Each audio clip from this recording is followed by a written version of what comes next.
regardless of whatever, how much positive news is coming out, we'll still keep the same mindset. Is that we'll always be the hunters, and we're not, succumbing to targets on our back, or I don't. No, we'll always be hunting and aiming for the target. So it doesn't really change our message. I think Dan's done an outstanding job with the team in terms of letting them know what the expectations are. We're not scared of the expectations. The expectations are earned through I think what we've built and what we've done up to this point in terms of how we finished the end of the season and through our player acquisition process. So. But now we got to just prove them right. And that's courtesy of DetroitLions.com. That's Brad Holmes, as I like to call the mad scientist of Ray Agnew. He's cooking. Ray Agnew, I didn't say very much. You hear him. We're the hunters. They want to be the hunters. And part of the hunters is you talked about, Rob Sims, national champion. You talked about one of the big things that you guys didn't do in your team's draft well. And that's something we believe Dan Campbell, and Brad Holmes have done extremely well, including this class. He's going to add some hunters to that team, and those hunters are in the form of Jahmyr Gibbs, Brian Branch, Sean Laporta, Sam Laporta, and then Jack Campbell. And also, don't forget about Broderick Martin, who they expect to be some. Talk about this draft class. You talked about the difference is the draft class. Why is this draft class different than yours and maybe others around the league this year? Yeah, I think there's less. I don't even really know how to say it, but these guys come from really solid programs. We're talking about Alabama. You're talking about Iowa. You're talking about consistency. Ohio State. You're talking about at least your top four. Coming from programs that they're going to be coached well. They're going to be solid fundamentally. I mean, who doesn't like a linebacker from Iowa? If I'm a coach, if I see a linebacker from Iowa, I'm grabbing them. I don't care what it is. They're good players. Tight ends. And you're running back, like I said, went to Georgia Tech.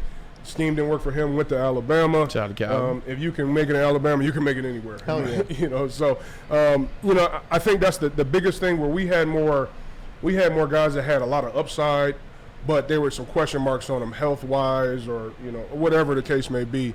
So we took some shots and we lost. One of the big ones was, and we always talk about, me and Calvin always talk about, if we just had Job at best healthy, how good he would have been. What a back he would have been. But it just sometimes it doesn't come together. But you can see how they're drafting, right? They want guys that can help them right now and guys that can get them over the hump right now, and that's good to see. You brought up Calvin Johnson, who we know went to Georgia Tech. Another guy that went to Georgia Tech, you brought him up too. That's Jahmyr Gibbs, transferred to Alabama. How good can Jahmyr Gibbs be? How special can he be? Barry Sanders has already stamped him, and that stamp goes a damn long way with me. Yeah, like I said, anybody that can go into Alabama, and like I said, Alabama's like Ohio State with quarterbacks with running back, right? They're waiting in the wings. Yeah, you know that's what I mean? true. Josh Jacobs. The 5-star guys are holding the clipboard, and that kind of thing. So the fact that he was able to just go to Georgia Tech, be transplanted in Alabama, go straight, and be a number 1 draft pick, I think we haven't seen at all what he can really do yet. So I'm interested to see when he gets a little bit of leeway in the NFL, what it looks like. On the other side of the ball, from Alabama, is Brian Branch, the safety they bring in. He get him in the second round. This kid hangs out on draft night. He doesn't get picked in the first round like they thought he would be. So what does he do? He goes to the hotel. He comes back the next day and goes on that stage when Roger Goodell calls his name. Yeah. That kid wanted that moment. That's a special moment to be called on that stage. I said to my wife, we were watching, I'm like, oh my God, I love this kid. I love this kid already. And he has shown it all. Yeah. In this preseason and the practice during the off season here. Yeah, that shows a lot of nerve, right? Some of us slip out of the second round. Yeah. Not Braylon, but some of us slip from time to time. Okay, cut it out. I remember when you had a barber at the at the draft. I was like, wow, this guy is something else, man. Hold on, I tell you how that happened. Jerome's my big brother. So Jerome Bettis is my big brother.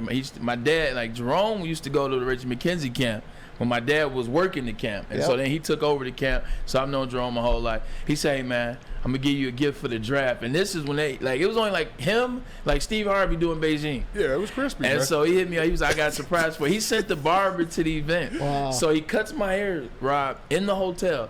And I'm sprinting after he cuts my hair. Because when you do that, you're supposed to let it chill for a second. Chill, don't do anything. So I finish. And then I sprint down Times Square to go to the Foot Locker store. I had an appearance. as I'm sprinting down there, it starts sweating down my face. Man.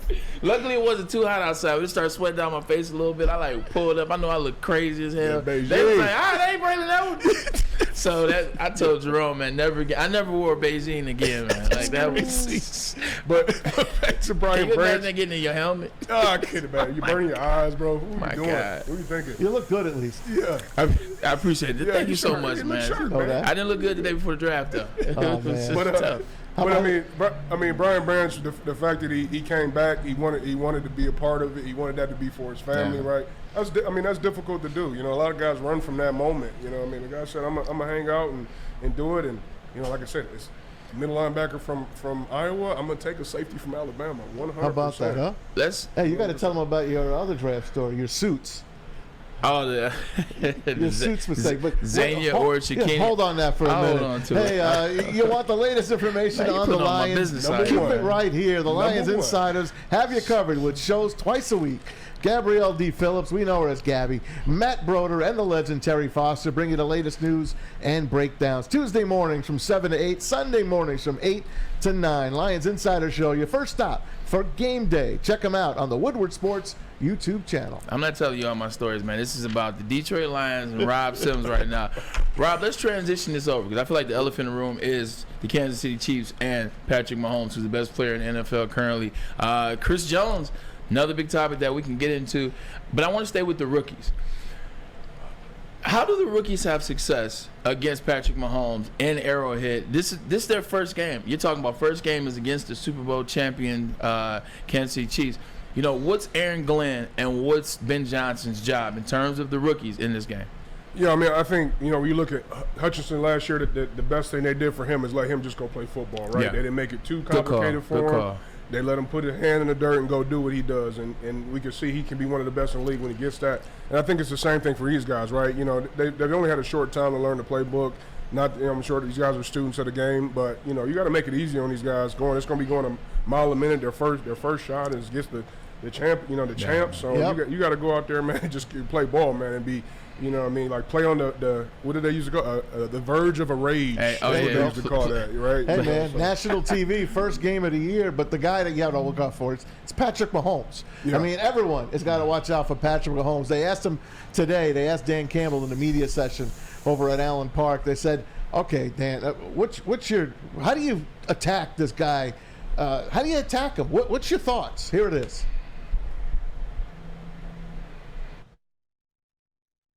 He and I have the same type vision offensively, and that helps me with him. We see the game very much the same way, and to that, he's done an unbelievable job. Yes, weaken what you can do. They can go backwards and never turn around where he can throw back that way, just that way. That would be about the best way to sum it up. Look, this guy he's tough. And that's the easy answer to all this. He is a highly competitive, highly instinctive, aware player, and he is the engine in this offense. Everything runs through him. He makes it go, and then around him, he's got these pivotal pieces, 87 being one of them. And man, when you're all on the same page like they are, and they have communication without saying a word, it's tough. But there's a way to, There's a way to I think limit what they do a little bit, and it's going to take every one of us over there defensively. And it's one thing, you got to play your keys, do your job, but then when the play breaks down, God, we got to stay alive, and you may have to stay alive for 6-7 seconds, and you better find out where 87 is when that play breaks down too. You hear them, guys, and you know it. You guys are football fans. You got to watch out for Patrick Mahomes, number 15, and you got to watch out for Travis Kelce, number 87. They don't even have to say anything. They just got to look each other's way. Rob, how tough is it going to be to stop that duo? It's going to be tough. For all intents and purposes, you're looking at the best combo in football right now, right? And I remember, NBA coaches saying, hey, when you play Kobe Bryant, you don't try to stop him. You just, you know what I mean? You let him get his and stop everybody else, right? Yep. So, you can kind of hear what he's talking about, right? Yeah. There's some things we can do, right? The offense has to stay on the field. They got to run the ball, keep the ball out, keep the ball out of his hands because, when he gets it, he's dangerous, man. He's dangerous. let's talk about the other side of the ball. Now, there's an individual, Chris Jones, who's been holding out. He wants his pay. Like, look, if you're going to pay him $50 million, I hope get Super Bowl too. Wants to get his pay justly so, just like Nick Bosa with the 49ers. But help the people understand what the difference in the game is if Chris Jones don't play. Because yesterday I went on here and I talked about if he didn't play. But you know all the Lions fans like, man, it don't matter if he plays. We still going to get in that ass. We understand that. Talk about the difference if Chris Jones on that field versus Chris Jones not being on that field as a lineman. Yeah, he a heck of a player. I mean, you gotta sit. I mean, I'm sure those linemen are, just thinking they're looking stars, but they ain't got to line up to him because you watch that guy on film, man. He's explosive. He's a monster. He can do so much, and he don't stop. That's the thing about it. I would love to see a lineman that got tired because I knew sooner or later he gonna stop. And if I just keep coming, I'm good. But him, he a hell of a player, so we'll see. Hey, let's say he does sign, and I think he will, because you think he's in game shape by now, or do you think you won't see as much of him? Yeah, I mean, the defensive linemen, they cheat anyway, right? They get they get one or two plays in, and they get 12 plays in the game. They get 12 plays in the game, so you're gonna bring him in on third down or whatever you want to do. If he's not in shape, I mean, he's still gonna impact the game, So. Like I said, it's not like an offensive line or quarterback or somebody that needs to get their timing together. Like, these are just freaks. They're just going to put out there and they're going to do their thing. But the Lions do have a hell of an offensive line. Yeah, they do. 100%. They got a great offensive line. One of the best in football, in my opinion. Damn sure. One of the best. I agree with you. I say bring it on. But yeah, just like you said, and I'm glad you said that. Dan Campbell had a great soundbite today where he said he's not checking for Chris Jones. Now, he might be lying, but I like what he said on the radio. He said, look, we're not following Chris Jones. We're not tracking what Chris Jones does. Hell, he's only going to play 12 plays anyway. Yeah. And he's absolutely right. So if he plays 12 plays, it doesn't matter. It'll be an easier challenge for the offensive line if he doesn't play. Of course. But that line don't care. No, they good. Taylor, he ain't scared. No. Frank ain't scared. No, Vitae not scared. And he damn sure know that right tackle. Panay Sewell. He wants it. He wants all the smoke. He wants all the smoke. He earned my respect that day when he went up against Aaron Donald. And pushed right back on his helmet, man. I'll never forget that. Never forget that. He didn't. Speaking of Aaron Donald, I know we'll switch gears for 2 seconds, and also stay tuned. We're playing a little fill in the blank. We got to get Rob involved, man. We got will. A little fill in the blank Friday. Also, man, subscribe, like if you will. Try to get those likes up to where we at right now, Parker. Let's get these likes up, man. We are at 84 likes. 84. Currently, let's get to 100 before the end of this segment. Let's get to 100 before the end of the segment. And then you always know Ryan's little spiel. He wants us to have over what? We'll be 50,000 Ryan. subscribers? We'll start with 100, then we'll go to 150. Well, the subscribers. We always want subscribers. We always want them coming back. We're closing in on 50,000 subscribers to YouTube. We're coming up, man. By opening day, next Thursday, we should be at 50,000 subscribers on YouTube. Come on, guys. Spread the word. Share your pages. Yeah. Help us out here at Woodward Sports. Look who we bring you. We got Rob Sims. We got Braylon Edwards. We got Darren McCarty. Let's go. Lindsey Hunter. Come on. It's a big deal. See, Rob, you see what I did there? They asked me to do that. I set both of them up. And they both accomplished the goal. There you go. Beautiful.